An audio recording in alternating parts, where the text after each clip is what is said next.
وہ جتنی تیز ہو سکتا تھا بھاگ رہا تھا، وہ بس اتنا جانتا تھا کہ اس کے پیچھے اس کی موت ہے۔ اس نے سر گھما کے دیکھا تو وہاں کوئی نہ تھا، شاید وہ جا چکا تھا۔ اس نے ابھی یہ سوچ کے سامنے دیکھا تو خوف سے اس کے رونگٹے کھڑے ہو گئے۔ نہیں دارا، مجھے معاف کر دو، غلطی ہو گئی تھی۔ وہ کنڈوں پر بیٹھ کر اسے سے معافی مانگنے لگا، جبکہ جواب میں دارا نے اس کے سر پر بندوق رکھ دی تو اس کے گڑ گڑانے میں شدت آ گئی۔ نہیں، ایک بار معاف کر دے دارا۔ اس کے ایسا کہنے پہ دارا کے لبوں پر خوفناک سی مسکراہٹ آ گئی۔ دارا نے معاف کرنا نہیں سیکھا کیونکہ سزا دینا اس کی مجبوری نہیں، شوق ہے۔ اتنا کہہ کر دارا نے بندوق اس کی تھوڑی کے نیچے رکھ دی۔ خدا کے لیے دارا، اس شخص نے دارا کے پیر پکڑ کہا تو دارا نے بندوق کو ہٹا دیا۔ دارا کے ایسا کرنے پر اس نے سکھ کا سانس لیا۔ چل، تیری مرضی سے مارتا ہوں۔ دارا نے ایک چاقو نکال کر اس کی گردن پر رکھا تھا اور بندوق کو اس کے سر کے پاس کیا۔ بول، اب کس سے؟ وہ آدمی بری طرح سے رونے لگا تھا۔ اس سے اب دارا کو چڑ ہونے لگی تھی، اسی لیے دارا نے بندوق والے ہاتھ سے اس کا سر تھام کر تیز دار چاقو اس کی گردن پر چلا دیا اور اس کے وجود کو تڑپتا ہوا چھوڑ کے وہاں سے چلا گیا۔ دیکھیے سلیمان صاحب، جو آپ سے بات کرنا چاہ رہا ہوں وہ آپ کے ہی فائدے کی ہے۔ عثمان ملک اس وقت سلیمان شیخ کے گھر میں موجود تھا اور اس شخص کو ناپسند کرنے کے باوجود وہ اس کو برداشت کر رہے تھے، کیونکہ جس سیٹ کو وہ حاصل کرنا چاہتے تھے وہ عثمان ملک پہلے جیت چکا تھا۔ اور یہ بات سلیمان صاحب بھی اچھی طرح سے جانتے تھے کہ وہ اس بار بھی عثمان ملک سے ہار جائیں گے۔ جی ملک صاحب، ایسا کیا فائدہ ہے آپ کی اس بات میں؟ سلیمان صاحب نے بیزاری سے بولے۔ ارے شیر صاحب، آپ کہیں تو میں اس بار الیکشن پر کھڑا ہی نہیں ہوتا۔ اگر ایسا ہوا تو یہ سیٹ آپ سے کوئی نہیں چھین سکتا۔ سلیمان صاحب نے حیرت سے اس شخص کو دیکھا جو شاید پاگل ہو گیا تھا، اسی لیے ایسی باتیں کر رہا تھا۔ مگر آپ ایسا کیوں کریں گے؟ سلیمان صاحب نے حیرت سے پوچھا۔ کیونکہ اس کے بدلے میں آپ سے کچھ مانگنا چاہتا ہوں۔ کیا؟ آپ کی بیٹی جانا سے شادی کرنا چاہتا ہوں۔ سلیمان صاحب اچانک سے برہم ہوئے۔ یہ کیا بکواس کر رہے ہو تم؟ اس سے تقریباً 15 سال بڑے ہو کے اور ویسے بھی جانا شادی شدہ ہے۔ جانتا ہوں، میں اس کے بارے میں 5 سال کی عمر میں نکاح کر دیا تھا اس کرنل کے بیٹے سے، اپنی دوستی کو رشتہ داری سے پکا کرنے کے لیے۔ مگر نتیجہ کیا نکلا؟ آپ کی ذمہ داری، آپ کی رشتہ داری دشمنی میں بدل گئی۔ جانان آج بھی اس میجر شایان شاہ کے نام کے ساتھ جڑی ہے، جس کو 14 سال سے اس نے دیکھا تک نہیں اور نہ ہی کوئی امید ہے۔ اس کو آپ شادی کہتے ہیں؟ ان سب باتوں کا سلیمان صاحب کے پاس کوئی جواب نہ تھا، کیونکہ یہ سب سچ ہی تو تھا۔ دیکھیے سلیمان صاحب، اب بس آپ جانان سے ایک کاغذ پر دستخط کروائیے تو یہ رشتہ ختم۔ مجھ سے نکاح کر دے، رانی بنا کے رکھوں گا اسے۔ عمر کیا ہے، بس ایک ہنسا، اور پھر اس میں آپ کا فائدہ بھی تو ہے۔ آپ کا بھی خواب پورا ہو جائے گا اور میرا بھی۔ عثمان ملک نے مسکرا کر کہا۔ وہ سلیمان صاحب کے چہرے پر اضطراب دیکھ سکتا تھا جو اس کی فتح کی نشانی تھی۔ میں سوچ کر جواب دوں گا۔ آخرکار سلیمان صاحب بولے، ضرور، آپ کے جواب کا انتظار رہے گا، مگر ایک بات یاد رکھیے گا، انکار کے سوئے میں اپنے خوابوں کو بھی الوداع کہہ دینا۔ عثمان ملک اتنا کہنے کے بعد اٹھ کھڑا ہوا۔ خدا حافظ۔ اتنا کہہ کے عثمان ملک تو جا چکا تھا، مگر وہ دونوں جانتے تھے کہ جیت کس کی ہوئی تھی۔ سلیمان صاحب بہت عرصے سے ساتھ میں تھے اور لاہور میں اپنی 3 بیٹیوں اور بیوی کے ساتھ رہتے تھے۔ سب سے بڑی ہمنا، پھر جانان جو ہمنا سے 3 سال چھوٹی تھی، اور پھر زرش جو جانان سے 2 سال چھوٹی تھی۔ زرش سن تو سکتی تھی لیکن بولنے سے قاصر تھی۔ سلیمان صاحب کی بیٹی کی خواہش ادھوری ہی رہی تھی، وہ اسی وجہ سے وہ گھر میں موجود کسی بھی فرد کو ہاتھ میں نہ لاتے۔ ان کے مطابق عورت کو مرد کا ہر حکم ماننا چاہیے، اسی لیے انہوں نے اپنی بیٹیوں پر بھی بے جان سردی کی تھی۔ یہ کہنا غلط نہ ہوگا کہ وہ دوسروں سے پہلے اپنے بارے میں سوچتے تھے اور گھر میں کوئی بھی ان کے فیصلے پر سوال نہیں اٹھا سکتا تھا۔ اب انہیں اپنا سیاسی جیت کا خواب پورا کرنے کا ایک موقع ملا تھا۔ وہ اپنے حلقے کے ایمانے بننا چاہتے تھے اور اس بار وہ یہ موقع کسی حال میں نہیں گنوا سکتے تھے، اور اسی سوچ کے ساتھ وہ آخری فیصلہ کر چکے تھے۔ بہاولپور کے علاقے میں ایک آدمی کی لاش ملی جسے کسی شخص نے انتہائی صفاقی سے گردن کاٹ کے مار ڈالا۔ بہت سے لوگوں کو کہنا ہے کہ یہ خطرناک دہشت گرد دارا کا کام ہے، لیکن اس بات کی تحقیقات نہیں ہو سکی۔ اس گلی میں کوئی کیمرہ موجود نہ تھا اور دارا کے نام کے علاوہ اس کی پہچان کو کوئی نہیں جانتا۔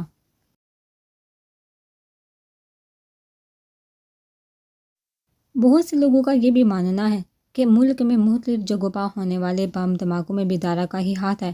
آج یہ دیکھتے اپنے نمائندے کی یہ رپورٹ۔ ہمنا کمرے میں آئی۔ تو جانان ٹی وی کے پاس بیٹھی نیوز دیکھ رہی تھی، جبکہ خوفناک تصویروں خبروں سے پاس بیٹھی زرش ڈر کے مارے کانپ رہی تھی۔ جانو کیا دیکھ رہی ہو، بند کرو اسے، تمہیں پتہ بھی ہے کہ زری ڈر جاتی ہے۔ ہمنا کے ایسا کہنے پہ جانان نے پاس پڑی زرش کو دیکھا جو اب رو رہی تھی۔ پاگل زری، سچ تھوڑی ہوتا ہی یہ سب، جھوٹ بولتے ہیں یہ لوگ، اب کون اتنا ظالم ہوگا کہ کسی کا گلا ہی کاٹ دے۔ جانان نے زرش کو پیار سے کہا تھا۔ جانان کی ایسی باتیں ہمنا کو پریشان کر دیتی تھی، کیونکہ جانان کو کسی میں بھی برائی نظر نہیں آتی تھی، اس کے مطابق ہر کوئی اچھا تھا۔ اچھا چلو کارٹون دیکھ لیتے ہیں میرے بچہ، جانان نے ڈری ہوئی زرش کے گال کھینچتے ہوئے کہا تو ہمنا ہنسنے لگی۔ ایسا کرتے ہوئے جانان بہت کیوٹ لگ رہی تھی، سفید رنگ اور بڑے ہوئے گلابی گالوں کے ساتھ جانان ویسے ہی بہت معصوم لگتی تھی، لیکن اس کی شرارتیں اس کی معصوم صورت سے بالکل الگ ہوتی تھی۔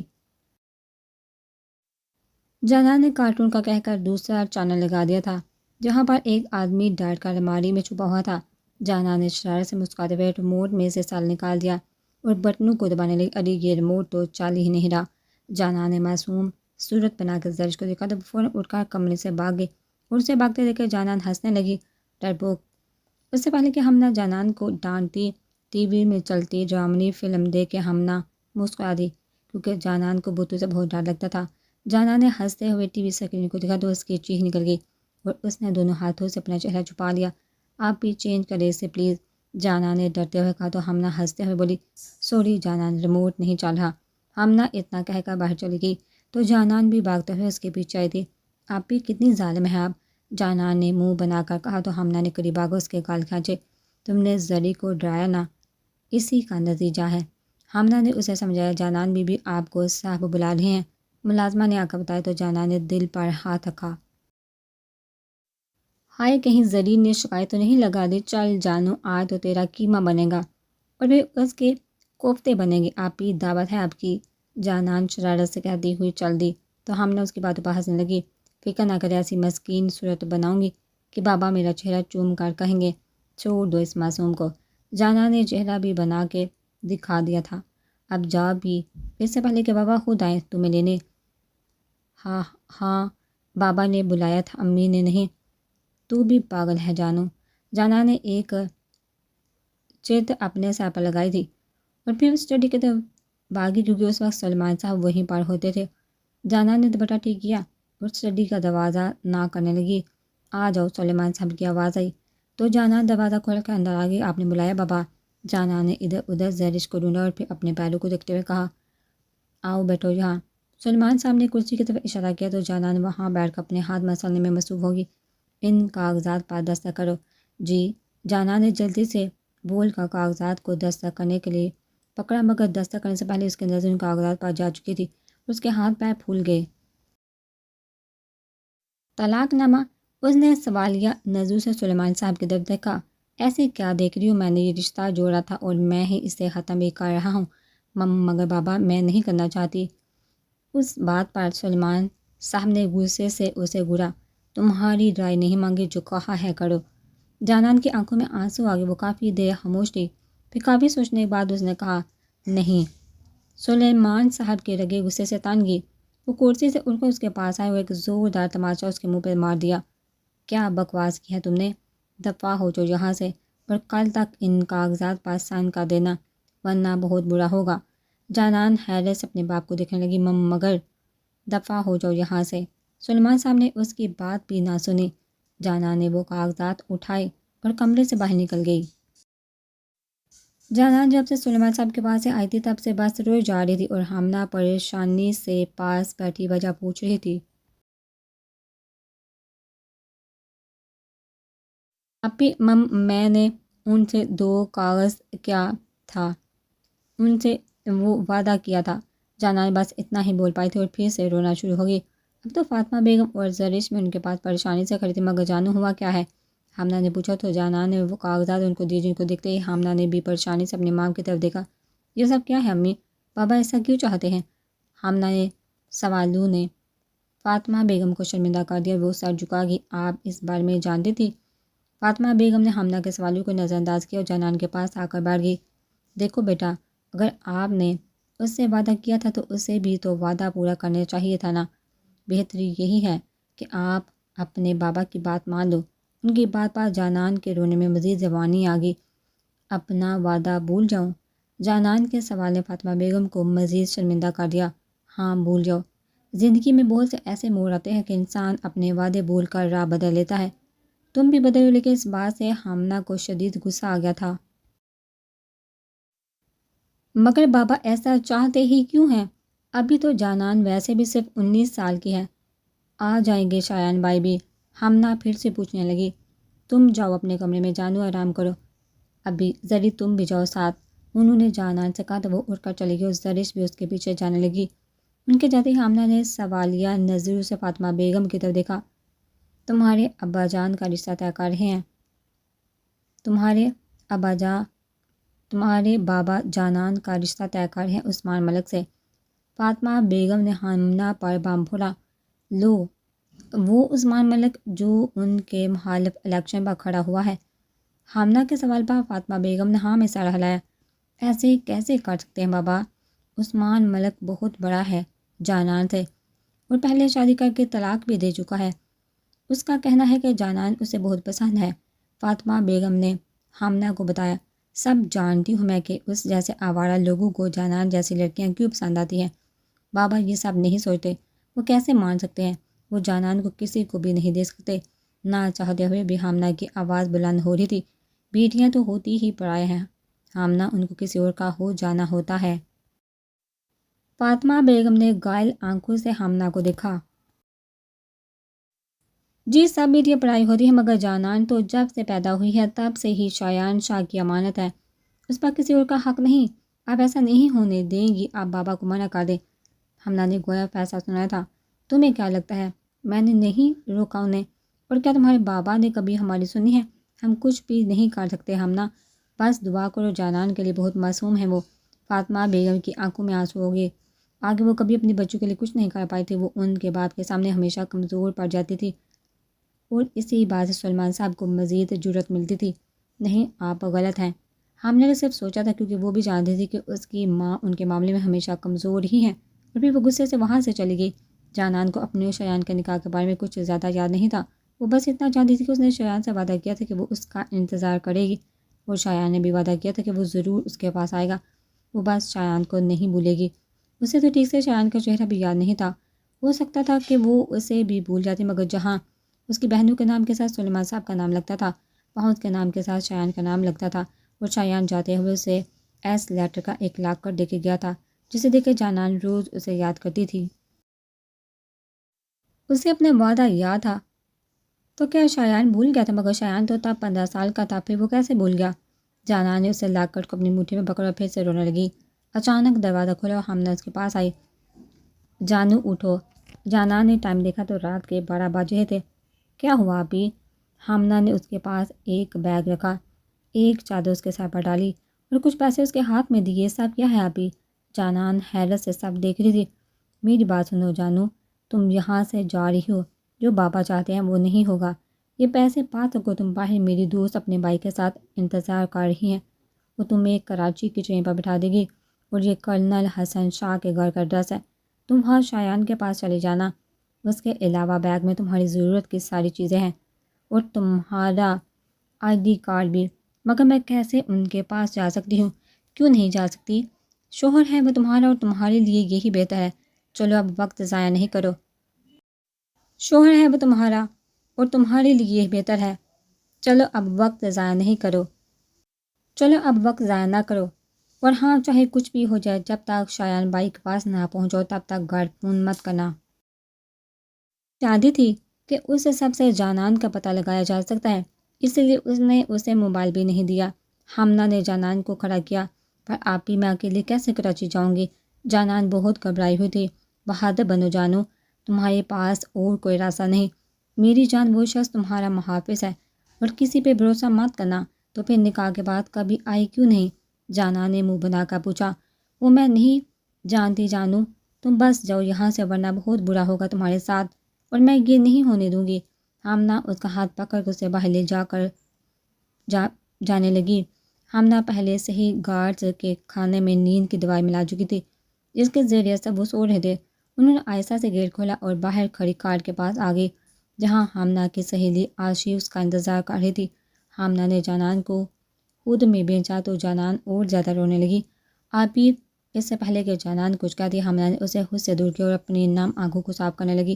جاؤ جانو، اللہ تمہاری حفاظت کرے۔ جانان کے آنسو میں مزید روانی آ گئی۔ حملہ نے اسے کار میں بٹھایا اور اپنی دوست کا شکریہ ادا کرنے لگی، پھر جانان پر ایک نظر ڈال کر واپس گھر کے اندر چلی گئی۔ کچھ دیر بعد کار ریلوے اسٹیشن کی طرف روانہ ہو گئی تھی، جبکہ جانان کی نظریں ابھی بھی اپنے گھر کی طرف تھی۔ رات کے اس پہر بھی دارا اپنے شکار پر نظریں گاڑے بیٹھا تھا۔ دارا کو معلوم ہوا تھا کہ اس آدمی نے دارا کو پکڑنے کے لیے جال بچھایا تھا، لیکن اپنا یہ خواب پورا کرنے کے لیے زندہ بچے گا تو نہ۔ دارا نے اپنی محسوس مسکراہٹ کے ساتھ اسے دیکھا، جو اپنے آپ کو شراب کے نشے میں پوری طرح سے ڈبو رہا تھا، جبکہ وہ جانتا بھی نہیں تھا کہ ایسا کرنے سے وہ اپنی ہی موت کو دعوت دے رہا ہے۔ نہ جانے کیوں آدمی اپنے ہوش کا قتل کر کے اپنے آپ کو کمزور کر کے تسکین محسوس کرتا ہے۔ یہ بات دارا کی سمجھ سے باہر تھی۔ وہ بس اتنا جانتا تھا کہ آج وہ اس کی موت بن کے آیا ہے۔ کچھ دیر بعد وہ حسین لڑکی جس کو دارا نے پیسے دیے تھے اس کے شکار کو کمرے میں لے جانے لگی، مگر آج اس کے نصیب میں گناہ کی لذت نہیں تھی۔ دارا دروازہ کھول کر کمرے میں داخل ہوا تو وہ آدمی اس لڑکی کے ساتھ غیر اخلاقی حرکات میں اتنا مصروف تھا کہ اسے کسی کی آمد کا اندازہ ہی نہیں ہوا۔ لیکن دارا کو دیکھ کے وہ لڑکی اس سے دور ہوئی، کمرے سے باہر نکل گئی۔ آخرکار اس کی نظر دارا پہ پڑی۔ کون ہے رے تو؟ دارا نے اس کی طرف بڑھنے لگا تو وہ آدمی بھی لڑکھڑاتے قدموں پر کھڑا ہو گیا۔ ارے کیا مسئلہ ہے تیرے ساتھ؟ جانتا نہیں مجھے؟ دارا کے تاثرات خوفناک ہو گئے اور اس کے قریب پہنچ گیا۔ اس نے دارا پر حملہ کرنے کی ناکام سی کوشش کی تھی، جس کو دارا نے اس کے پیٹ میں مکہ مار کے ناکام کر دیا تھا اور اس کے پیچھے آ کر اس کی گردن کو دبوچ لیا۔ میں نے تو سوچا تھا کہ سامنے آؤں گا تو پہچان جائے گا مجھے۔ دارا وہ اب کافی ڈر گیا تھا۔ واہ یادداشت تیز ہے تیری، مگر افسوس تیرا یہ دماغ کچھ زیادہ ہی چلنے لگا ہے۔ دارا کو پھنسانے کے منصوبے بنانے لگا ہے، اس لیے اب اس کی مدت ختم۔ نہیں، دارا نے پستول نکال کے اس کے سر کے پیچھے رکھی۔ اسے مزید مولنے کا موقع دیے بغیر دارا نے گولی چلا دی جو اس کی کھوپڑی کے آر پار ہو گئی تھی۔ دارا نے اس کے بے جان وجود کو زمین پر پٹھا اور ایک نفرت بڑی نگاہ اس پر ڈال کر کمرے سے باہر نکل گیا۔ رات کے تقریباً 1 بجے کا وقت ہو رہا تھا۔ آچی جانا کو کراچی کی ٹکٹ دے کر ٹرین میں بٹھا کے خود چلی گئی تھی اور اب اکیلے جانان کو بہت ڈر لگ رہا تھا۔ اس نے سوچ لیا تھا کہ کراچی پہنچ کر شاید سے بہت لڑے گی، لیکن اگر انہوں نے مجھے پہچانا ہی نہ تو۔ یہ سوچ کر جانان کی آنکھوں میں پھر سے آنسو آ گئے۔ بیٹا سنو، سامنے بیٹھی عورت نے اسے بلایا جو تقریباً 50 سال کی لگ رہی تھی۔ جی اکیلے سفر کر رہی ہو نا؟ وہ بھی پہلی دفعہ جانان نے انہیں حیرت سے دیکھا۔ آپ کو کیسے پتا؟ تمہارے اس ڈرے ہوئے چہرے سے کہاں جا رہی ہو ویسے؟ کراچی؟ کیا آپ نے بھی وہی جانا ہے؟ جانان نے امید بڑی آنکھوں سے انہیں دیکھا۔ نہیں بیٹا، میں تو بہاولپور جا رہی ہوں اپنی بیٹی کے پاس۔ جانان نے اب مسکرائی تھی۔ میں بھی کراچی اپنے شوہر کے پاس جا رہی ہوں۔ ارے کیسا ظالم شوہر اپنی اتنی خوبصورت بیوی کو اکیلے آنے دیتا ہے کوئی؟ تو جب وہاں پہنچ جائے گا تو لڑنا اسے۔ اتنی پیاری سی بیوی کا خیال بھی نہیں رکھ سکتا، جبکہ ان کے ایسا کہنے پر جانان نے اپنے گال مزید پھلا لیے۔ بہت لڑوں گی، میں بات بھی نہیں کروں گی ان سے، بالکل بھی اچھے نہیں ہیں وہ۔ اس کی معصومیت پر وہ خاتون مسکرائے بنا نہ رہ سکی۔ نام کیا ہے تمہارا؟ جانان ان کی مسکراہٹ مزید گہری ہوئی۔ پیارا نام ہے، بالکل تمہاری طرح۔ سو جاؤ، تم بے فکر ہو کہ میں تمہارے پاس ہی ہوں۔ جانان کا خوف بھی ان کی موجودگی میں کم ہو چکا تھا۔ جانان کہاں ہے؟ سلیمان صاحب نے صبح کھانے کی میز پر پوچھا، اس سے پہلے کہ فاطمہ بیگم کو جواب دے دی حامنہ کہنے لگی، طبیعت خراب ہے اس کی، سو رہی ہے۔ حامنہ نہیں چاہتی تھی کہ کسی کو جانان کے بارے میں پتہ چلے، کیونکہ وہ جانتی تھی کہ سلیمان صاحب اتنی آسانی سے اسے نہیں جانے دیں گے۔ سب معلوم ہے کیوں یہ ڈرامے کیے جا رہے ہیں، تم نے سمجھایا نہیں اسے؟ وہ فاطمہ بیگم سے مخاطب ہوئی، آپ فکر نہ کرے جانو، پیپرز سائن کر دے گی، میں خود کرواؤں گی۔ فاطمہ بیگم کو بولنے کا موقع دیے بغیر حامنہ نے جواب دیا۔ سلیمان صاحب نے حامنہ کو گورا مگر کہا کچھ نہیں، ان کا مقصد تو پورا ہوگا نا۔ ہوا وہ کیسے بھی ہو، بادشاہ کا آدمی اس کے سامنے سر جھکائے کھڑا تھا۔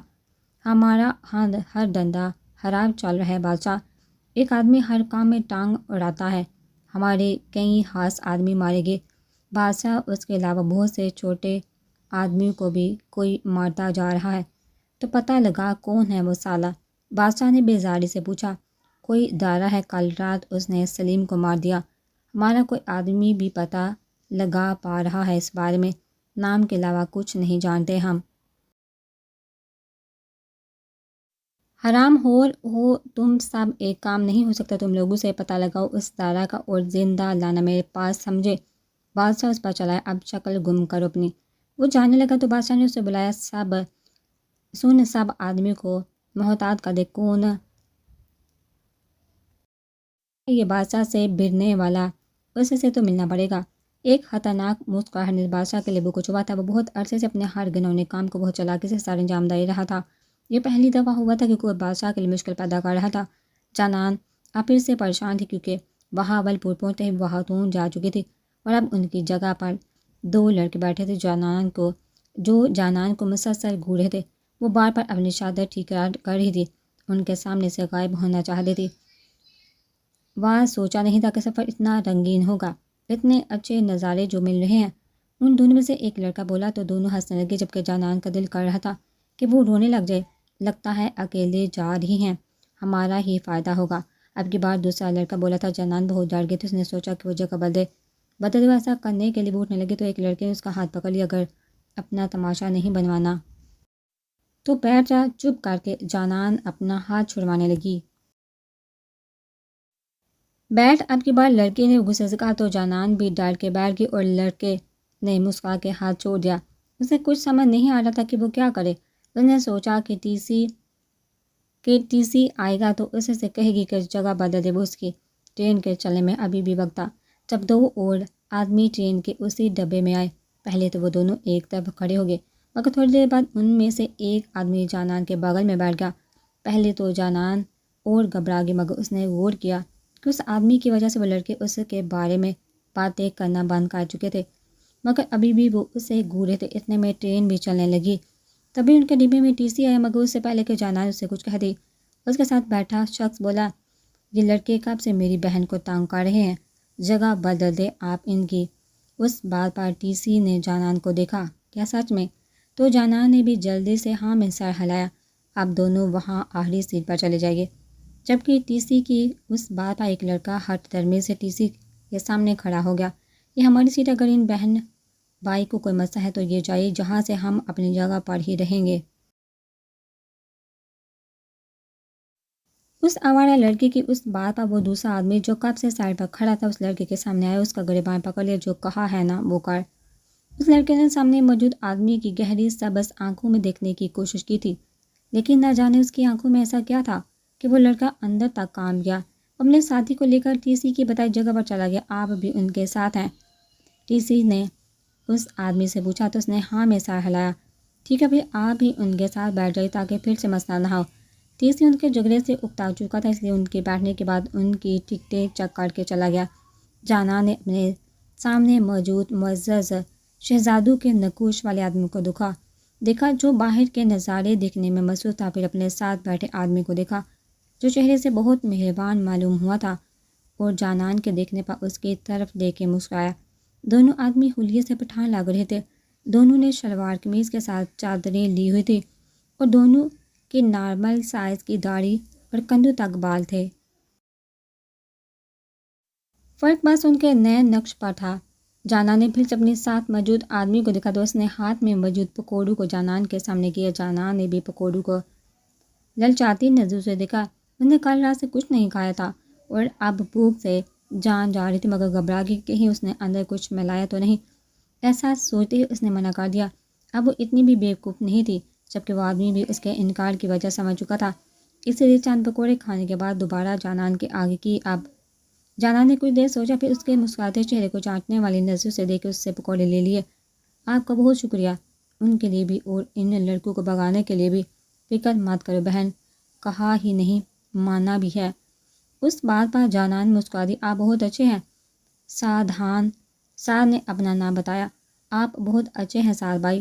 اتنا کہہ کے جانان پکوڑے کھانے لگی، جبکہ اسے ایسا کرتے دیکھ کے سامنے بیٹھا شخص غصے میں آ گیا تھا۔ تم پاگل ہو کیا؟ ایک انجان آدمی سے کچھ لے کے کھا رہی ہو اور اسے اچھا بھی کہہ رہی ہو۔ جانان اس کے اس غصہ کرنے سے گھبرا گئی، اسے سمجھ نہیں آ رہا کہ وہ غصہ کیوں کر رہا ہے، حالانکہ سعد اس کے ساتھ ہی تو تھا۔ تم نے تو اپنا نام بتایا ہی نہیں۔ سعد نے جانان کا دھیان اپنی طرف کھینچا۔ جانان شایان شاہ، جانان نے مسکرا کر جواب دیا تو سعد بھی مسکرانے لگا۔ واہ، نام تو بہت ہٹ کے رکھا ہے، میرے بابا کی بہت اچھی دوست نے رکھا تھا، لوگوں کو عجیب لگتا ہوگا پر مجھے بہت پسند ہے۔ جانان کے اترا کے بولنے پر سعد مسکرایا۔ آپ لوگ کہاں جا رہے ہیں؟ کراچی؟ ارے واہ، میں بھی وہی جا رہی ہوں، آپ میرے ساتھ ہی رہیے گا۔ میں کبھی اکیلی نہیں گئی کہیں بھی، اب جا رہی ہوں تو بہت ڈر لگ رہا ہے۔ جانان نے ان کی معلومات میں اضافہ کیا اور سامنے بیٹھے شخص نے اب باقاعدہ غصے سے اپنی مٹھیاں بھینچی تھی۔ ایک مصیبت کم تھی نا، اب یہ بھی مل گئی۔ سعد کے کچھ کہنے سے پہلے دوسرا آدمی بولی، مگر جانان کو سمجھ نہیں آ رہا تھا کہ اس کو کس بات کا غصہ ہے۔ شاید اس نے سعد کو اچھا کہا اور اسے نہیں، اور اس کا شکریہ بھی تو ادا نہیں کیا۔ ہاں، اسی بات کا ہوگا، جانان نے سوچا اور پھر اس سڑیل آدمی کو دیکھتے ہوئے بولی، آپ کا شکریہ ان لڑکوں کو بھگانے کے لیے، اور آپ بھی بہت اچھے ہیں۔ اس نے نام کے لیے سوالیہ نظروں سے سعد کو دیکھا۔ داراب خان، سعد نے فوراً بتایا۔ جی آپ بھی اچھے ہیں داراب بھائی۔ چپ، کوئی ضرورت نہیں میرے ساتھ رشتہ داریاں کرنے کی، بس اپنا یہ منہ بند رکھو ورنہ ٹیپ لگا کر بند کر دوں گا۔ داراب غصے سے بولا اور پھر سے باہر دیکھنے میں مصروف ہو گیا۔ داراب کے اس طرح سے بات کرنے پر جانان نے منہ پھلا لیا۔ وہ زیادہ تو بولی ہی نہ تھی۔ پھر اس نے سعد کی طرف دیکھا۔ آپ کو پتہ ہے میں پہلی بار غلط تھی سعد بھائی، کس معاملے میں؟ سعد نے حیرانی سے پوچھا۔ یہ بالکل بھی اچھے نہیں ہیں ادرک، جانان نے منہ بنا کر کہا، جبکہ اس کی ادرک والی بات پر سعد نے اپنے کہنے کو بہت مشکل سے روکا۔ آپ کے بھائی ہیں یہ؟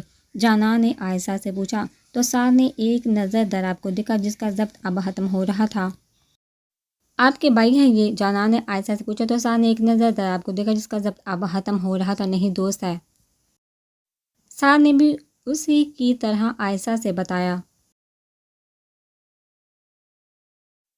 آپ کو بھی نہ دوست بنانا نہیں آتا، بھلا انسان اپنے جیسوں سے دوستی کرتا ہے، جانان نے بزرگوں کی طرح سمجھایا تھا۔ اب تمہاری آواز بھی نکلی نا تو اٹھا کے ٹرین سے باہر پھینک دوں گا، داراب نے دانت پیستے ہوئے کہا تو جانان منہ پھلا کر اسے دیکھنے لگی اور پھر آہستہ سے بولی، مبارک ہو آپ کو، ادرک ہیں آپ۔ جہاں داراب نے اسے گھورا تھا وہیں سعد اپنے کہنے کو نہیں روک سکا تھا۔